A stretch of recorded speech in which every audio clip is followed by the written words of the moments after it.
तं गुरुवर शरणागतं गुरुवर स्वागतं गुरुवर शरणागतं गुरुवर स्वागतं गुरुवर शरणागतं गुरुवर। अखंड विद्यानंद जी महाराज की जय। सद्गुरु मौनी बाबा भगवान की जय। उल्लेख मात्रं न च भिन्नमुच्चैरुल्लेख मात्रं न च तिरोहितंगैः समास सम्मित्र कथं वदामि स्वरूप निर्वाण मनोमयो अहम। दत्तात्रेय जी कहते हैं कि यह आत्मा उस ब्रह्म से थोड़ा सा भिन्न नहीं है। ब्रह्म के विषय में जितने उच्च प्रकार के लेखन वेद आदि हैं उसमें भी उसका पूर्ण निवारण समाहित नहीं हो सकता। उसमें भी उसका सार तिरोहित है, वह प्रकट नहीं हो सकता। इसलिए उसको सम एवं विषम नहीं कहा जा सकता, क्योंकि कहने वाला दूसरा कोई है ही नहीं। मैं ऐसा ही आत्मा हूँ जो मुक्त एवं रोग रहित हूँ। जितेन्द्रियो जितेन्द्रियो वांग न संयोगो में नियमो न जातः जया जयो मित्र कथं वदामि स्वरूप निर्वाणो अयम मनयो अहम। दत्तात्रेय जी कहते हैं कि जब मैं इंद्रिय से रहित केवल चेतन आत्मा हूँ तो मैं अपने को जितेंद्रिय अथवा अजितेंद्रिय कैसे कह सकता हूँ। संयम नियम मन के ही होते हैं। मैं चेतन होने से संयम नियम भी मेरे नहीं हैं। इसलिए हे मित्र, जय और पराजय भी मन एवं अहंकार के कारण ज्ञात होता है। आत्मा से इसका कोई संबंध नहीं है। मैं आत्मा होने से स्वरूप से ही मुक्त एवं रोग रहित हूँ। अमूर्त मूर्तिनं न मे कदाचित् अद्यन्तमध्यं न च मे कदाचित् बालावंतं बालावलं मित्र कथं वदामि स्वरूप निर्वाण मनामयो अहं। दत्तात्रेय जी कहते हैं कि मैं आत्मा होने से निराकार हूँ, इसलिए अमूर्त हूँ, किंतु वो यह संपूर्ण जगत ही मेरा मूर्त रूप है। इसलिए मैं अपने को मूर्त अमूर्त नहीं कह सकते।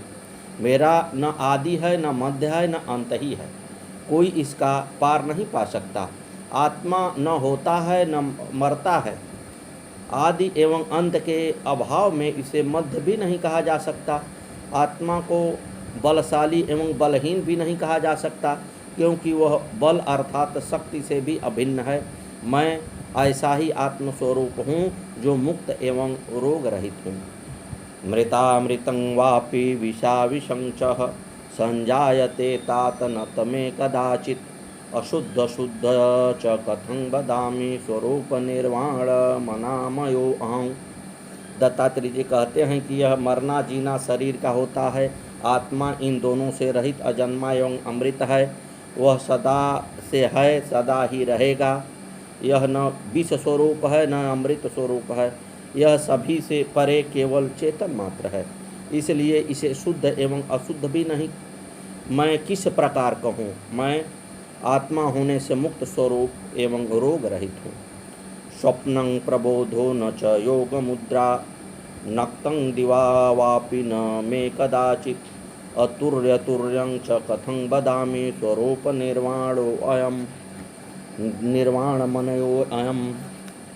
दत्तात्रेय जी कहते हैं कि मेरे में स्वप्न जागृत तुरीय अथवा अतुरीय अवस्था नहीं है। ये अवस्थाएं मन की हैं, आत्मा में नहीं हैं। मेरे में योग मुद्रा भी नहीं है, यह भी मन का ही शांत अवस्था है, आत्मा की नहीं है। दिन और रात्रि का भेद भी मेरे में नहीं है। मैं केवल चेतन आत्मा हूँ जो स्वरूप से ही मुक्त एवं रोग से रहित हूँ। संविद्धि मां सर्वमुक्तः माया विमाया न च मे कदाचित् मध्यादिकं कर्म कथं वदामि स्वरूप निर्वाण मनामयो अहं। दत्तात्रेय जी कहते हैं कि मैं न तो स्वरूप हूँ, सर्वरूप हूँ, अर्थात यह सब मैं ही हूँ ऐसा नहीं है। न असर्वरूप हूँ, अर्थात मैं कुछ नहीं हूँ ऐसा भी नहीं है। क्योंकि मैं ही सर्वरूप हूँ, किंतु इन दोनों से मुक्त भी हूँ। माया और विमाया का भेद भी मेरे में नहीं है। ये भेद मन द्वारा ही उत्पन्न होते हैं। एक ही तत्व में माया विमाया दो भेद कैसे हो सकते हैं। ये संध्या बंदन पूजा पाठ प्रार्थना अर्चना आदि भी मेरे कर्म नहीं हैं। फिर मैं किस प्रकार इसका कथन करूं? मैं इन सब से रहित केवल आत्म तत्व चेतन हूँ। मैं स्वरूप से मुक्त एवं रोग से रहित हूँ। संविद्धि मां सर्वसमाधियुक्तं, संविद्धि मां लक्ष्य विलक्ष्य मुक्तं, योगं वियोगं च कथं वदामि, स्वरूप निर्वाण मनामयो अहं। दत्तात्रेय जी कहते हैं कि मैं आत्मा होने से सभी प्रकार की समाधियों से युक्त पूर्ण समाधि हूँ। मेरे लिए समाधि का कोई अर्थ नहीं है, मेरा कोई लक्ष्य नहीं है जिसके लिए मैं चेष्टा करूं। न लक्ष्य रहित ही हूँ, क्योंकि लक्ष्य होने पर ही लक्ष्य रहित कहा जा सकता है। मैं दोनों से ही मुक्त हूँ, ऐसा तू जान। जब मैं पूर्ण समाधि हूँ तो योग और वियोग का बात भी कैसे कही जा सकती है? मैं एक ही मुक्त स्वरूप एवं रोग रहित हूँ। योग और वियोग दोनों दो होने पर ही संभव है। एक ही तत्व होने पर न योग संभव है न वियोग संभव है। सद्गुरुदेव भगवान की जय। श्री मौनी बाबा भगवान नमो नमः। सतगुरुवे नमः। श्री सतगुरुवे नमः। श्री सतगुरुवे नमः। घुघरावली के महेंद्र मौनी बाबा भगवान की हजामत बनाया करते थे तथा उनके सिर के बाल छीला करते थे। सद्गुरुदेव भगवान की जय। मौनी बाबा की दया इन पर सदा ही बनी रही। एक दिन महेंद्र मौनी बाबा को दर्शन करने गए। उस दिन घुघरावली में प्रहलाद के घर बैठे हुए थे। सद्गुरुवे नमः। श्री सद्गुरुवे नमः। मौनी बाबा के लिए दूध आया। मौनी बाबा ने महेंद्र को दूध पिला दिया। सद्गुरुदेव भगवान की जय। श्री मौनी बाबा भगवान नमो नमः। सतगुरुवे नमः। एक समय राजेंद्र सिंह को एहसास हुआ कि बहुत बचकर चलने पर भी इनके बार बार एक्सीडेंट होने लगे, कभी साइकिल से तो कभी मोटरसाइकिल से। उस समय ये खुर्जा में रह रहे थे। समय कुछ भारी जानकर ये सुल्तानपुर आश्रम गुरु जी के शरण में आए। इन्हें देखकर गुरु जी मौनी बाबा भगवान कहने लगे, अरे कुछ ऐसे हुई हो जो ठंड लगी तो कहीं हम रजाई भरवाई हो, और दिन निकल आई तो फिर कहीं अरे हम काहे को रजाई भरवाई हो। चूँकि ये मौनी बाबा के साथ शुरू से ही रहे थे, उनकी भाषा और अभिप्राय को ये समझते थे। इन्होंने मौनी बाबा से विनय की, बाबा मुझे कीर्तन का समय दीजिए। मौनी बाबा ने कहा, अरे मास्टर को कीर्तन का समय दे दा हो। उनके साथ बनवारीपुर के ही हरवीर थे। उन्होंने एक दिन बता दिया। चूँकि हरवीर मिल में नौकरी करते थे, अतः उन्होंने छुट्टी वाला दिन ही कीर्तन के लिए रखा। अगले दिन महेंद्र बाबा के बाल बनाने के लिए गए तो महेंद्र से मौनी बाबा ने पूछा, अरे मास्टर के घरे कीर्तन कब हुई हो? महेंद्र बोले, आपने ही तो बाबा समय दिया था। मौनी बाबा ने कहा, अरे हम काहे को देई समय हो, हरवीर देई हो समय, क्योंकि उस दिन उसके मिल की छुट्टी हुई। अरे हमें मिल की छुट्टी से का हुई हो? मास्टर से कह दे सोमवार के दिन पड़वी पड़ी वही दिन कीर्तन हुई। महेंद्र इनको बता गए कि सोमवार परवी के को तुम्हारे यहाँ कीर्तन है। रघुवीर मास्टर जी जगह देखने आए कि कीर्तन कहाँ होगा।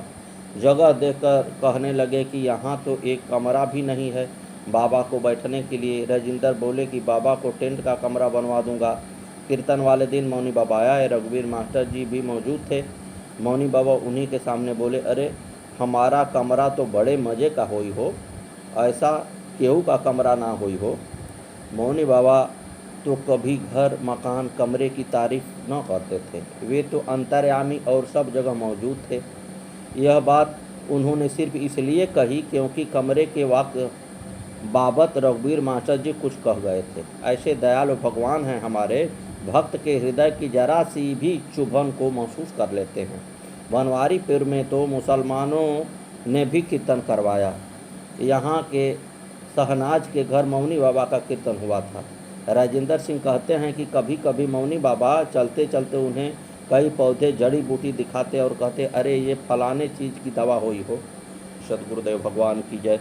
बनवारीपुर के इंद्रपाल सिंह मौनी बाबा के बहुत पुराने भक्तों में से एक हैं। गुरु भगवान का गुणगान करते हुए उन्होंने कहा कि बहुत पुरानी बात है, तब ये बच्चे थे। मौनी बाबा सुल्तानपुर कुटी में रहा करते थे। उस समय ऊपर वाला हिस्सा नहीं बना था।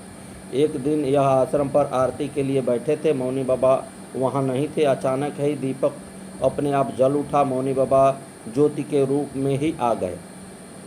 वर्षा पहले पथवारी पर एक झोपड़ी डलवाई गई थी, वर्षों पहले उसमें मौनी बाबा रहने लगे।